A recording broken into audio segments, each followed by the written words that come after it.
Hi everyone, welcome back to Little Shop of Nerds. I'm Julia. Mike, what's up? So last week's hint was Diary. Today we're going to do another comparison with the Hogwarts Harry Potter books slash movies with a bit of the comparison with we're going to do is the second book, second movie, Chamber of Secrets. So this book and this movie is actually my least favorite out of the whole entire series, probably because there's a giant fucking snake. Well, I can say that. I don't like snakes, so this was a little terrifying for me. Yep, and today, right. Oh, before any further, fun fact, this was the only Harry Potter movie that I never saw in theaters. Okay. I never got a chance to. I've seen all the other ones in theaters, just not this one. Duly noted. All right, now we're going to start off with, in the movie opens pretty much, kind of the same but a little different. It opens with Harry back out with the Dursleys, but what it is, this one's a little different because, Harry is pretty much torturing his aunt and uncle and his cousin, telling them he can do magic outside of Hogwarts. But here's the thing. They don't know that he cannot do magic outside of Hogwarts. Yeah, they didn't have that in the movie. That was just in the books. No.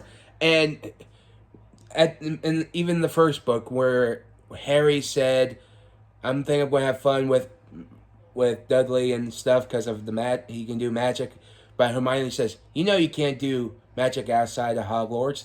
And he said, yeah, but he doesn't know that. Yeah, I said that at the end of the first book. But in the movie, it switched. It was Hagrid and Harry, not Harry and Hermione. Yeah. So, basically, after that part, Harry does torture Dudley a little bit. And they do just kind of, well deserved. Yeah, and Aunt Petunia gets upset with him and tries to swipe at his head with a frying pan, a soapy frying pan, because she's trying to clean up the house because they're having guests come over, which is basically the same thing that happened in the movie. Yes. So, I cannot remember their names for the life of me, but there's something about drills, and Uncle Vernon was looking to make a big giant purchase. Yes. Or not purchase, but sale. And then they were going to be shopping for vacation homes, and Harry's just like, I don't think they'll like me anymore in the vacation home than they do here, but whatever. Right. So Harry was not allowed to participate. Yes, and pretty much Dobby was there in the garden for a bit and he disappeared. Mm-hmm. But then when he came back, he's in Harry's room telling him not to go back. Almost same in the both book and movie, but the little slight difference is after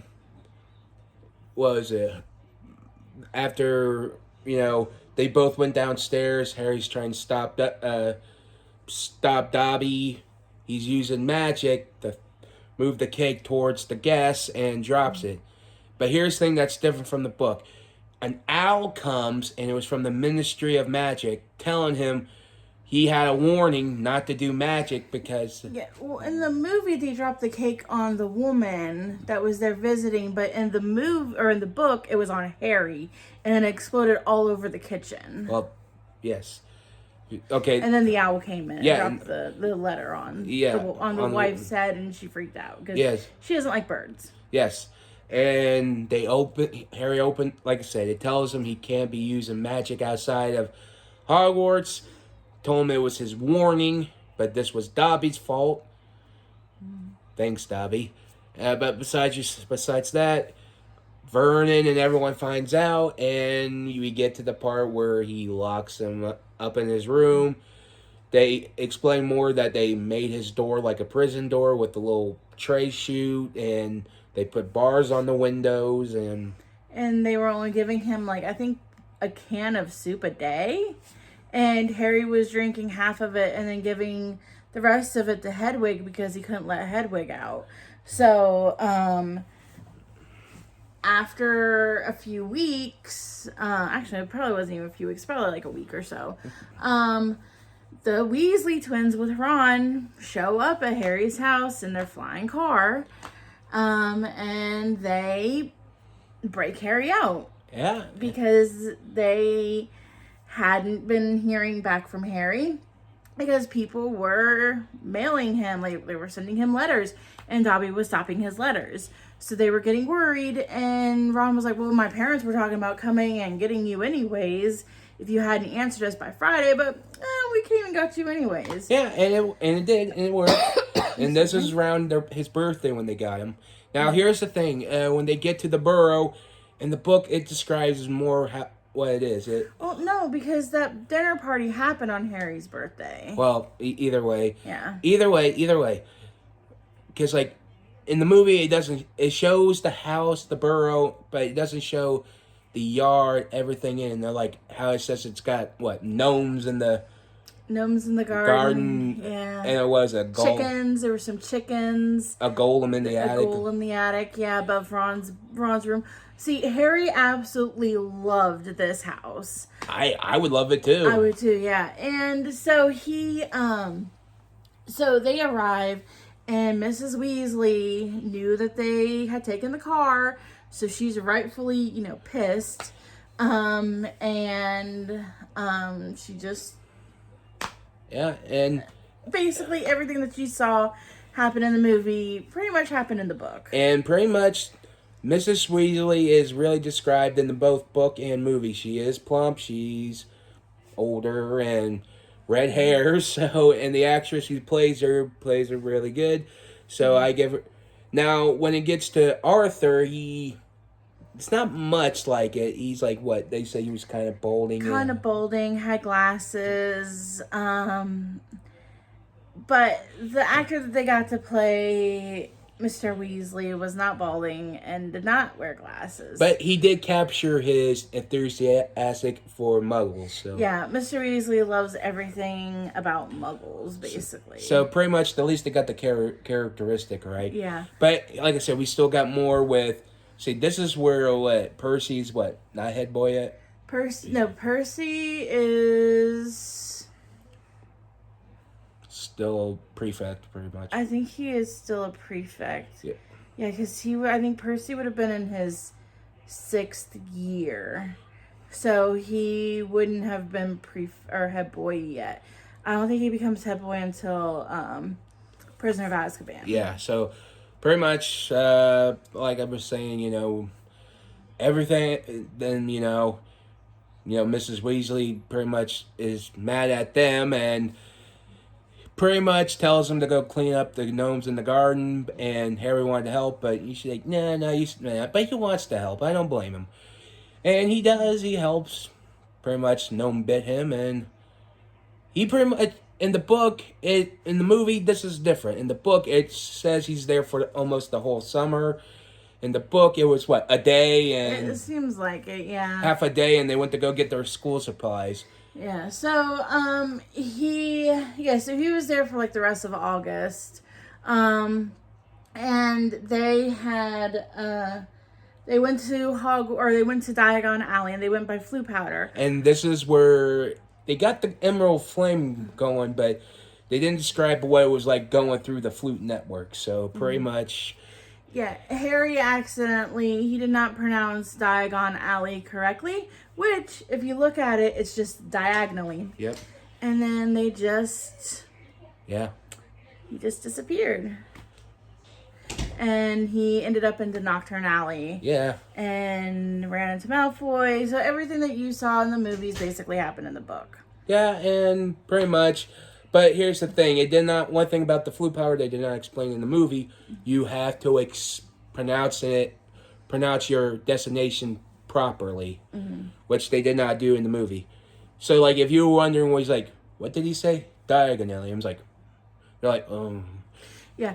The only thing, though, that I do not like is that when they did find Harry after he was in Nocturne Alley, Hermione fixed his glasses. In the book, it was Arthur fixed his glasses. Yep. So they're always, messing things up with the book and the movie. One of the gripes that I have, which I don't know if I mentioned this in the first video that we did, but the one thing that I absolutely hated about the movies was how they gave Hermione all of like Ron's good points, all of that. Yeah, because like I kind of agree on this because she's like learning a lot about the witch and wizarding world, which doesn't make sense. Yeah. Like, how can she's born Muggle and she just found out she's a witch? How does she know all this? Until you read the books and like, oh, it's better if. And I'm like, you're right. Why didn't they just let Ron be the more guided? Yeah, what they did was, so I can't remember which director it was. I want to say it was Chris Columbus. So Hermione was his favorite character. So then he basically made Hermione perfect. Which I used to love Hermione, but like after the movies, like Emma Watson did a great job playing Hermione. But Hermione ended up being one of my least favorite characters because of how the movies portrayed her. They made her too perfect. Yeah, and that's one thing I don't like when people make a too perfect character. That's when I lose interest. It's like, now, here's the thing. Everyone loves Tanjiro, right? I get it. Everyone likes Tanjiro from Demon Slayer. But I like Noisuke better because he's funny and an idiot, and also... I love Rengoku. But here's the thing. Tanjiro is a good character. He's a great main character. He's just too damn perfect and always apologizing. Yeah, so back on topic. So they meet Lockhart. And in the book, it describes more of him, blonde, big teeth, kind of like perfect teeth. Shiny white perfect teeth. Kind of like almost like dentures. Yeah. So, but he seems to think that he is more popular than Harry. The boy who saved the wizarding world. He thinks he's better. He's not. Okay? He's just an attractive guy who writes books, which we will get to that later. Writes books, yeah. So, but yeah, he gives Harry like free books, and then Harry gives them to Ginny because Ginny's also starting Hogwarts, and Ginny, has to get a lot of her things secondhand. And so they, he gives her books, gives her his books that he got for free. And it's like, I'll just buy my own. Mr. Malfoy comes in with Draco. They, did their old spiel like they did in the book. There was a fight. That's the difference. That's the difference. Yeah. They had a fight. Arthur and Lucius had a fight in the bookstore, and Hagrid comes and break it up. I'm like, they could have put this in the movie. I'm like, to me, it's like they said, well, what about the Arthur giving him that look, knowing he's bad. I'm like, yeah, just give him a look doesn't mean shit. It means, well, yeah, I might know, but let's put some more action into it. Yeah. So, after the fight, they left and everything like that. And pretty much, the same thing. They go to King's Cross, goes to platform, and pretty much got buried off. And but in the book, it's like Harry and Ron's like so worried. We get more. It's like they're trying to realize how they're going to get back. In the book, it says, oh, they can appurate, so they can get back here. But here's the thing, it doesn't explain in the movie why. Yeah, so they just take the car. The invisibility cloak on the car is faulty, so they do get spotted. But then they do find the Hogwarts Express, and they follow the Hogwarts Express all the way to Hogwarts. But the thing is, they thought that it was really cool at first, but then it started to get hot because they were flying above the clouds where the sun could get them, and they found something in the glove compartment, like some sort of sweets or something in the glove compartment, and they ate those, and then they regretted it because then they were thirsty, and so it just wasn't that cool. No. Well, by the time that they reached Hogwarts, the car was starting to die. Yeah, and it skid the lake.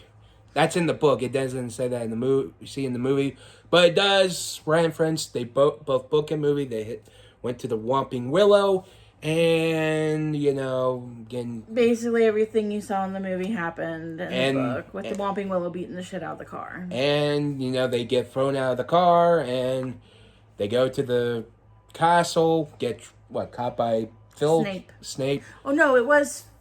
Was it both Filch and Snape? I honestly can't. No, I think it was. No, it was Snape, because they were looking through the window and they saw Jenny getting sorted, and they didn't see Snape at the head table, and they're like, "Oh, well, maybe he got sacked because nobody hated him."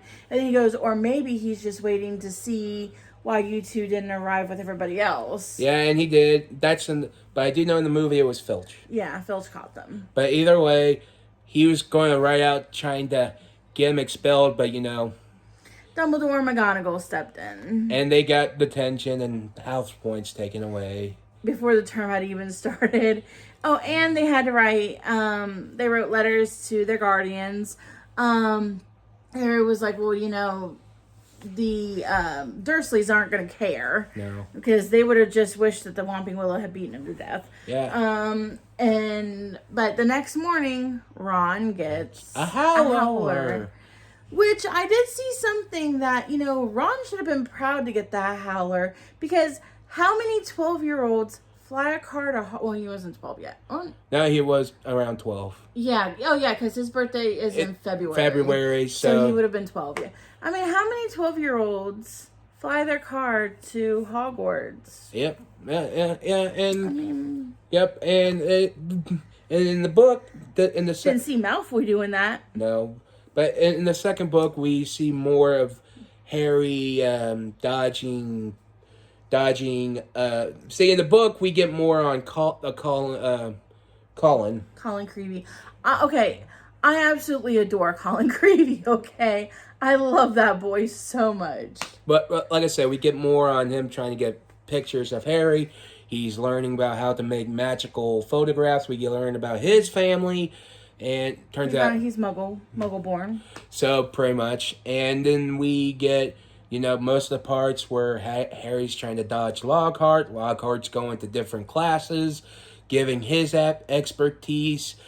Right.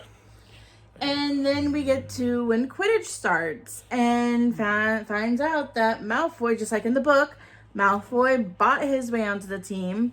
His dad had bought the whole team Nimbus 2001s. And, so everything that you basically see, Malfoy does call Hermione a mudblood, so all of that was correct.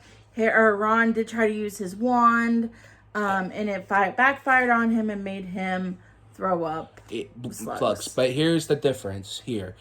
See, when Malfoy called Hermione a mudblood, in the book, she doesn't know what it means.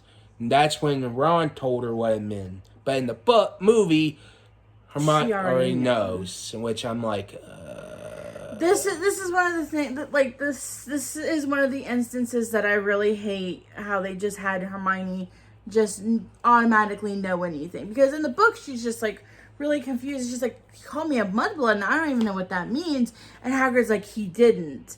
And they're like, yeah. And she's like, I don't know what it means. And Ron tells her that it's basically a slur for Muggle-born students. Yes, and... Or Muggle-born witches and wizards. Yes, and now we get to the part where... see, here's another thing that's going to be different. In the book, we get a little more with Sir Nicholas, or Headless Nick, fighting Harry and Ron and Hermione to his death day. He helped him out of a situation with Filch in the book, and Filch doesn't... I'm like, I get it, he's a squib and he needs a job, but he helped. Yeah, Nearly Headless, we forgot about that. So, Filch is a squib because he found Harry trotting dirt and mud to the castle after he had already cleaned it. He had already cleaned some stuff up, and he was going to write up Harry. Harry found his quick spell stuff, and he found out, he didn't even really realize that Filch was a squib, because he didn't really know what that was. He was just confused.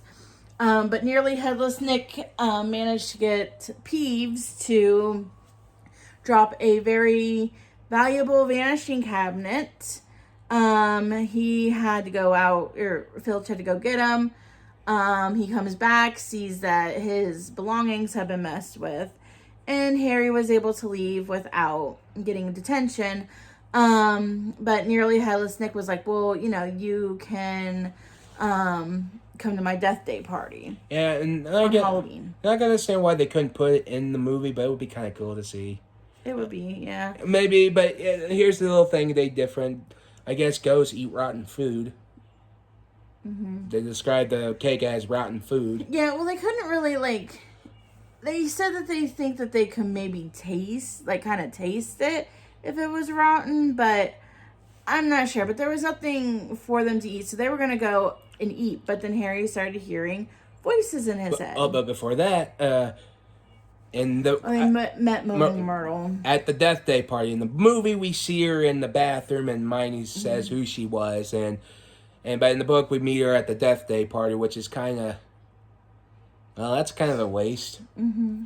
Well, I don't know. I wouldn't say waste in the book, but maybe in the movie. Yeah. So then they leave, and Harry hears the voice or the basilisk. And at the time he didn't know that it was the basilisk. And then they go after it, and then Harry they find Mrs. Norris petrified. And they were blaming it on Harry. Because Harry, Ron, and Hermione were there. Yeah, and then we find out that Filch is a squib. Yeah, and Quidditch is the same thing with.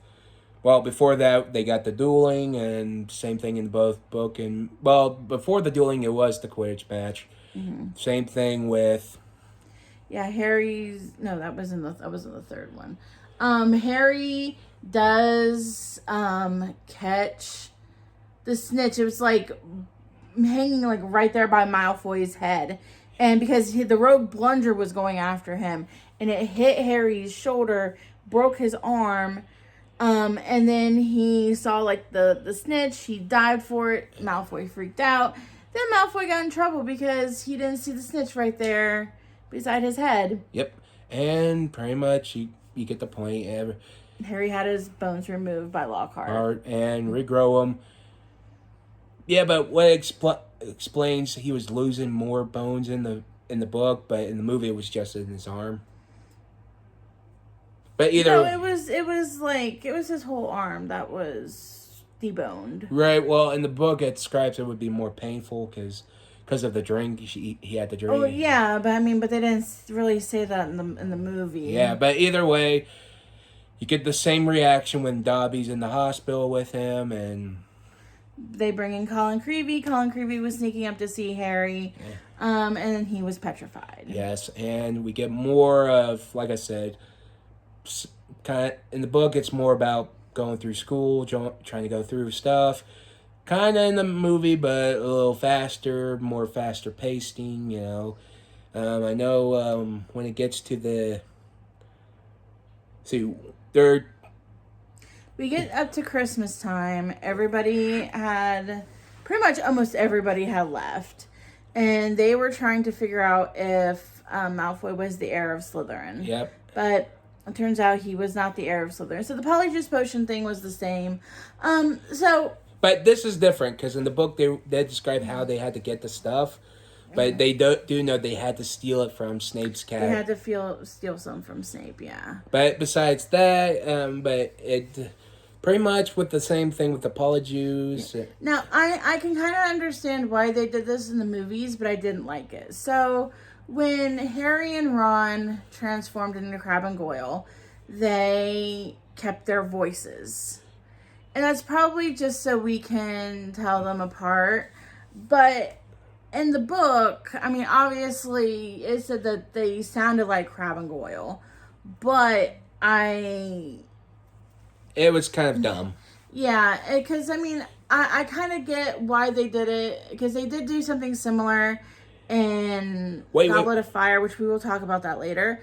But I don't like how they do that. Yeah, but besides that, pretty much Hermione turned into kind of like a half-human cat, and pretty much the same thing. Then we get to the part where we get more to Tom Riddle's diary.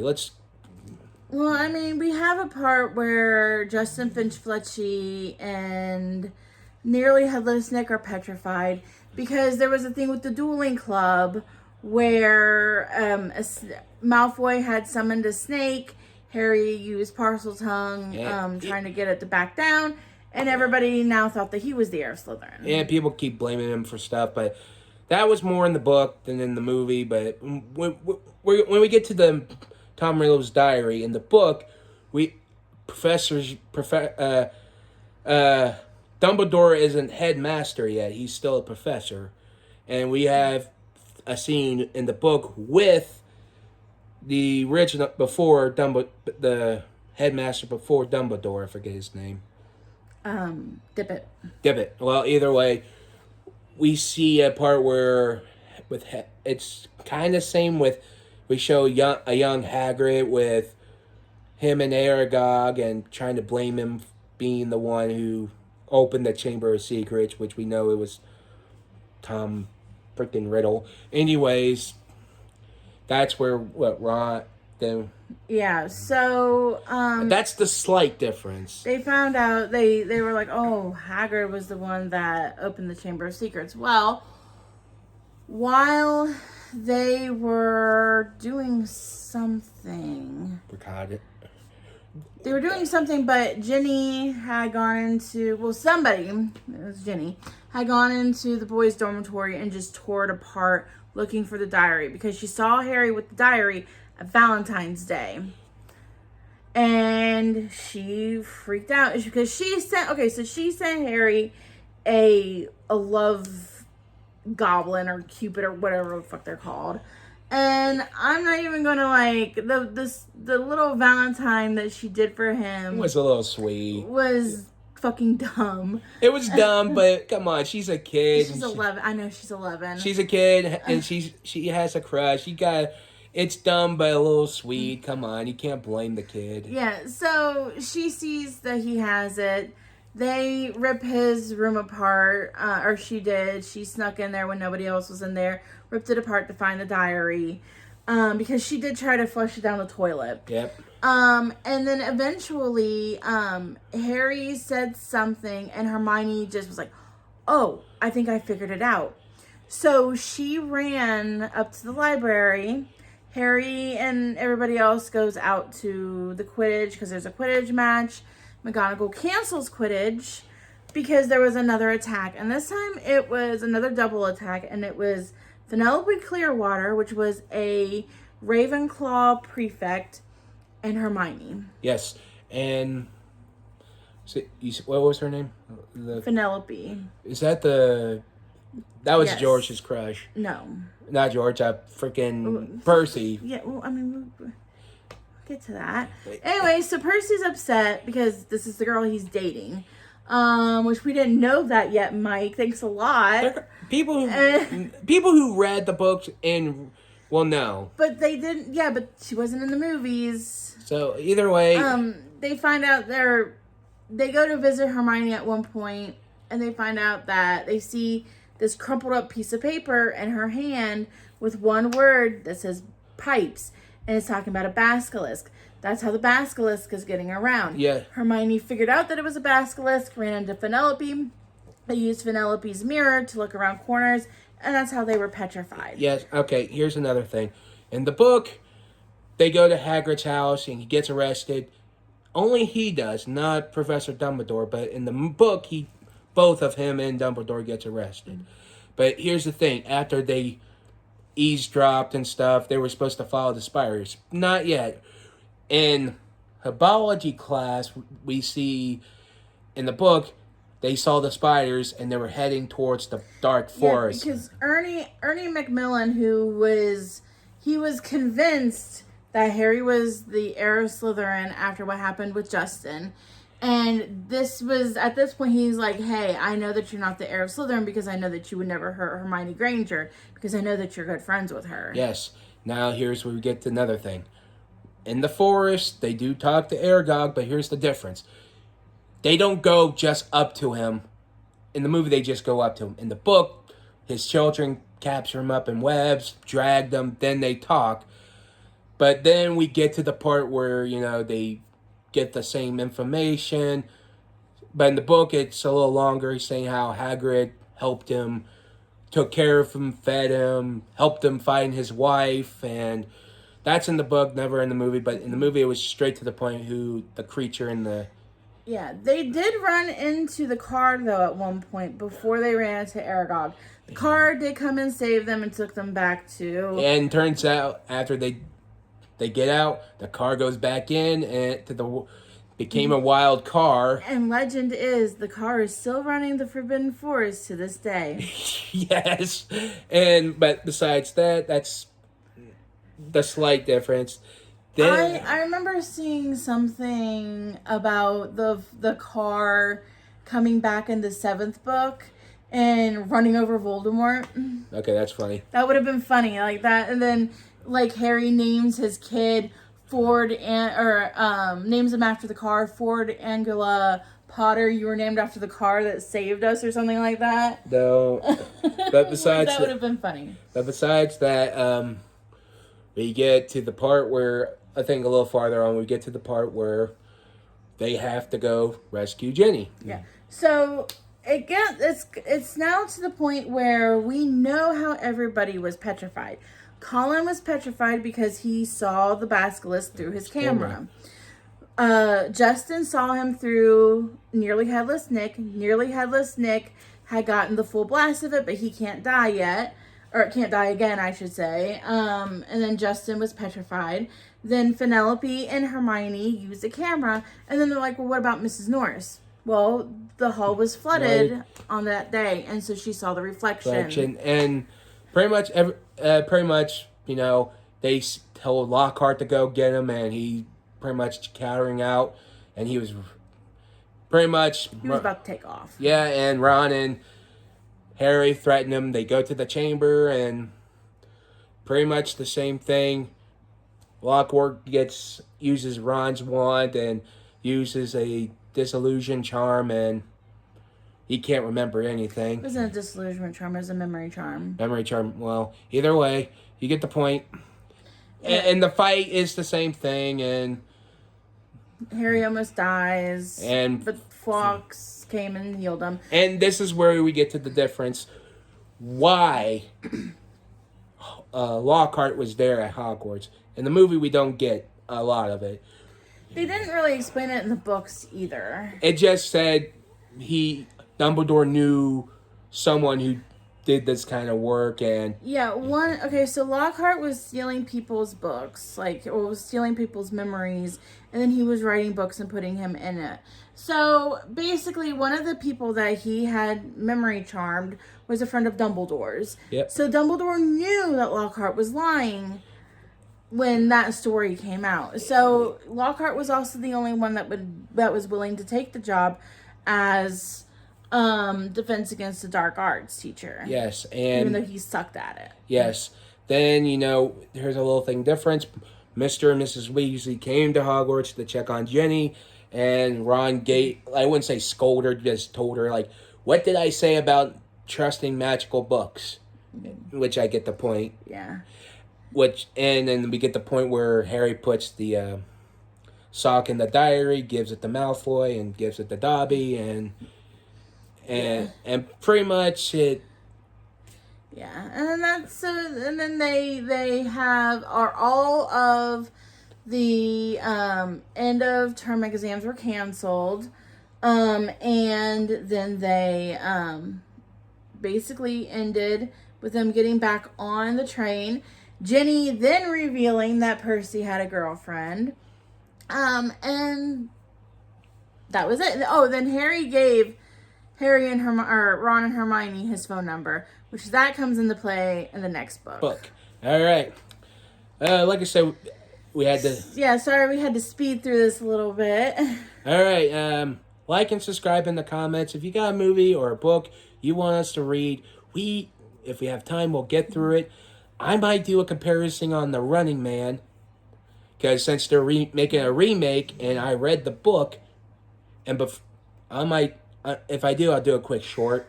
I had actually just finished Onyx Storm from the Empyrean series, so I may do a quick short on those 3 books. until the fourth book comes out. I really enjoyed that series, so you guys might see a short from me on that pretty soon. But you guys will definitely see a short from me at the end of this month when I will be at MatsuriCon and I will be dressed as female Rengoku. So I will have a short for you while dressed as female Rengoku. All right. What's the next hint, Jules? So next week's hint is cystic fibrosis. I'm excited to talk about this one. I've been trying to get him to watch this movie for a while now. All right. Like I said, like and subscribe. Bye, and have a wonderful day. Yeah, bye.